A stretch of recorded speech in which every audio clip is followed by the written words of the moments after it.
Hello and welcome. My name is Dr. Jennifer Slater Sanchez, Director of Categorical and Special Programs for Antelope Valley Union High School District, and I'm here to tell you about our 2025-26 Local Control Accountability Plan. In California, we have a finance law that is known as the Local Control Funding Formula, or LCFF. It assigns money to school districts based on the number of students that are attending. Under LCFF, we also receive extra money to invest in the education of our English learners, foster youth, and students who are low income or living in poverty. The LCFF requires us to provide a description to demonstrate how we will be increasing or improving services for these students compared to the services that we provide to all of our students. We are also required to produce an LCAP demonstrating how these LCFF funds are linked to meeting the needs of all students. It's a 3-year plan that describes the goals, actions, services, and expenditures that will support positive student outcomes that address state and local priorities.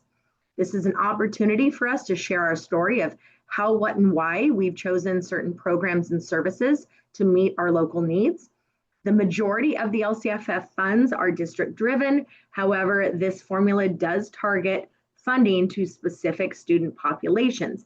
And again, those are our English learners, foster youth, and students who are low income. So here's a snapshot of our current student enrollment. We have just over 21,000 students in grades 6 through 12. 9% of our students are English learners, 2% foster youth, 2% are students experiencing homelessness. 68% of our students are considered to be low income, with 7% being long-term English learners and 18% students receiving special education services. This is our budget overview for parents in our community.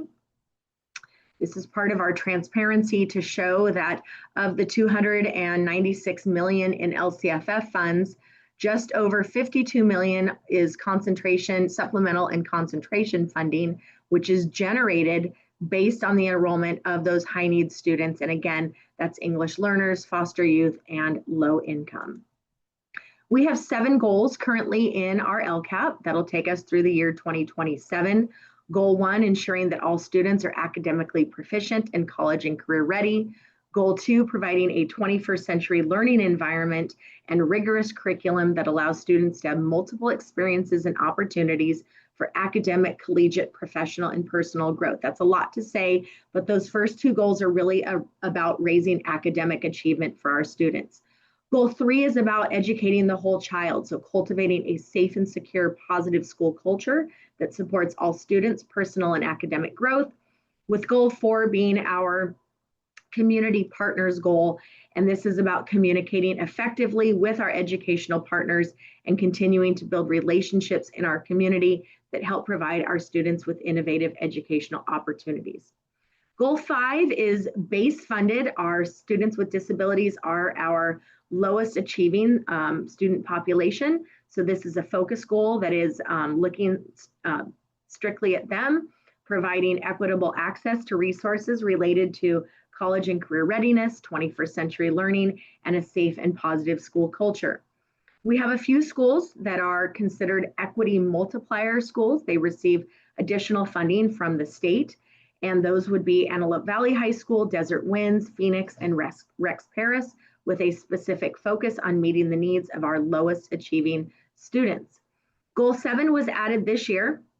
We received a grant called the Learning Recovery Emergency Block Grant, and any school districts that had unexpended funds were required to include a goal for this LREBG grant into our LCAP, and it's really focused on accelerating learning recovery since the COVID-19 pandemic and looking at not just academic achievement, but also social and emotional well-being of our students. So what's new for our 25-26 LCAP? As mentioned, Antelope Valley High School has been added to that list of equity multiplier sites. We added 2 new actions to Goal 6 for our students and staff, looking at additional professional development and building positive relationships and school culture. And then again, Goal 7 was added because of the LREBG block grant, looking at targeted actions that are funded based on academic achievement and social emotional well-being. That goal will stay there until either the grant ends in 2028 or these funds are expended. So looking at educational partner feedback, this really is a year-round cycle, regular presentations, ongoing survey data and analysis. I go to each of the school sites to hold community engagement meetings in the evenings. I meet with students at each of our school sites. I work with our District English Learner Advisory Committee 3 times a year. That's our DLAC. We have a DPAC, which is a District Parent Student Advisory Committee that is made up of representatives from our school site councils, our ELACs, and parents or guardians who represent one of those student groups. So it could be English learners, foster youth, or low income, as well as students from each school site. We have a district site leadership team. This is the staff presentation. I meet with labor groups, and then also with our Antelope Valley SELPA, which is our special education local planning agency. So there are lots and lots of eyes and ears that are on our LCAP throughout the school year. So I would like you to complete the survey at the end of this presentation. You can scan this QR code, or you can type in this tiny URL, which will take you directly to the survey on your computer. But again, this is how we're collecting educational partner feedback. So I would love to just hear what you have to say about our LCAP. Here are the survey questions that you will be asked. 3 questions: which services and/or programs were you aware of prior to this presentation? Which services and/or programs have you or your students participated in or used? Were there any barriers that made it difficult for you to use or participate in any of the services and/or programs that we offer? There will also be 2 open response questions, but I'll leave those to the very end. So these are the actions that we provide in Goal 1. You can see everything from student field trips to colleges and career-related destinations. We provide the PSAT and SAT annually to our 10th and 11th graders, AP training and tutoring, expanded learning opportunities. We give the NWEA MAP assessment 3 times per year, supports in English language arts and math. We implement the English Learner Program, as well as provide reclassification and support to those students. We have 3 professional development days for our staff and long-term substitutes, supplemental credit retrieval options, training on our internal data systems, as well as providing ancillary instructional materials that would be above and beyond textbooks, a focus on writing, enhancing ELA and math through professional development, targeted interventions that can take place either before school or after school, professional development for our staff working with long-term English learners, and professional development specifically looking at effective ELD strategies. Goal 2, we provide school counselors, but you can see that those are base funded, but they are part of this 21st century learning environment. Above and beyond that, we have additional counseling and student support services, various professional development and conference opportunities for our certificated staff. We have an AVT program, which is targeted Antelope Valley teacher induction, mentoring, and supports. We do classroom walkthroughs, provide AP placement, exams, and tutoring. CTE opportunities, that's career technical education, the AVID elective, technology, STEAM support, which would be STEM and VAPA exposition and competition opportunities, low-cost dual enrollment and no-cost work-based learning internship options. We have enrichment above and beyond the 6-period day, student achievement and support, which are instructional partners and other staff that will provide walkthrough feedback and support, NGSS support that has to do with our science. We have a VAPA coordinator. We want to work on improving our graduation rates, and then college and career readiness support. We have metrics to measure our achievement in goals 1 and 2. So you can look at metrics. We have 13 metrics for goal number 1. These are required by the state, metrics 1 through 11, but we also have local indicators with those benchmarks with the NWEA MAP assessments. For goal 2, we have 9 metrics in total. 1 through 6 are required by the state.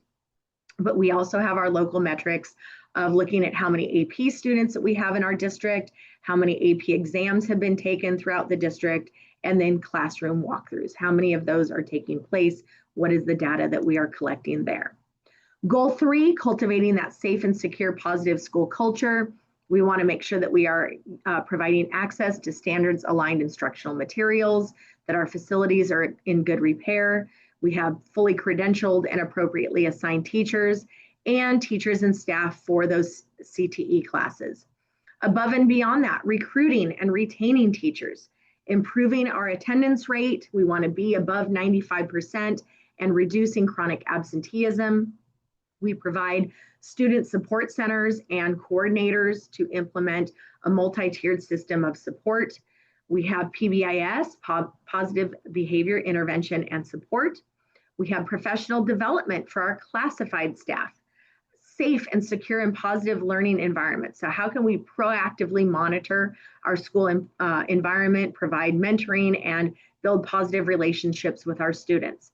Each of our school sites are allocated funds to spend what's appropriate for their schools. So that would be supplemental interventions and supports, providing transportation for our low income and foster youth. Independent City is like a mock day for our foster youth, and Resilient Scholar meetings are monthly meetings for those students to meet at their school sites, along with diversity training, district-wide MTSS Tier 1 and Tier 3, or Tier 2 and Tier 3 teams, and then working on lowering our suspension rate. So professional development specifically focused on implementing a multi-tiered system of support aimed at bringing down the number of suspensions that we have in a given school year. Working with our community, we have Power School. Qualtrics is how we collect survey data and we analyze data. ParentLink is our mass communication platform. We provide workshops for our English learner parents as well as our English speaking parents, other outreach to Spanish speaking families. We want to work to increase our communication with the community. And then we have various social emotional learning supports or campaigns that we also provide throughout the school year. We also have metrics to measure goals 3 and 4. So you can see that we have 11 total. 1 through 10 are required based on state priorities. And then we have the local indicator of our suspension data. We have goal 4.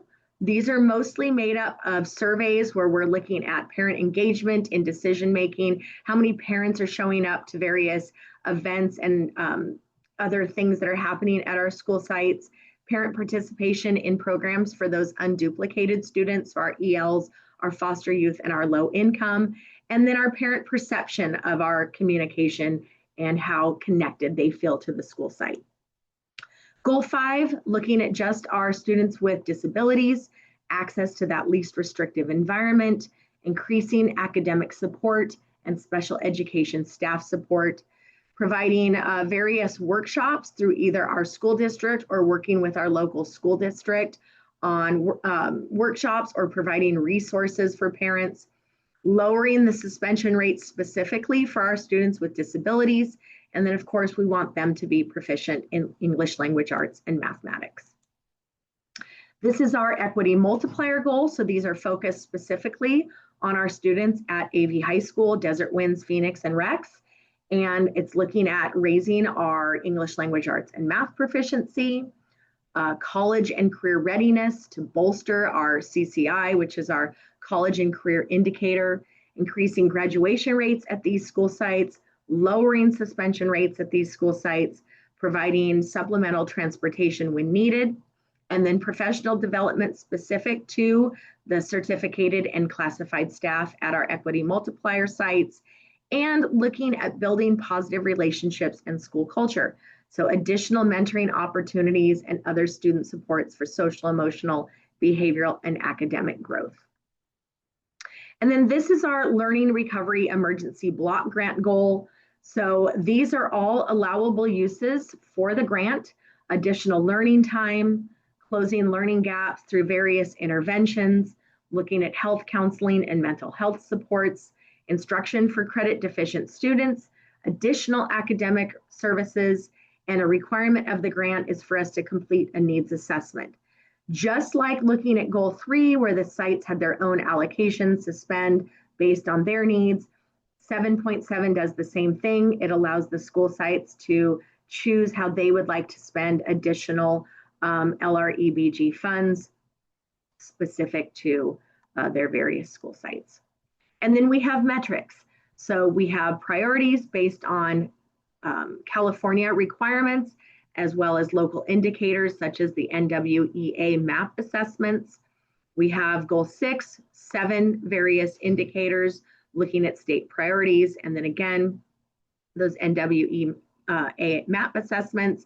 And then metrics for goal 5 are based on those allowable uses. So looking at academic achievement, how many of our students are graduating, lowering, again, that suspension rate, and that college and career indicator.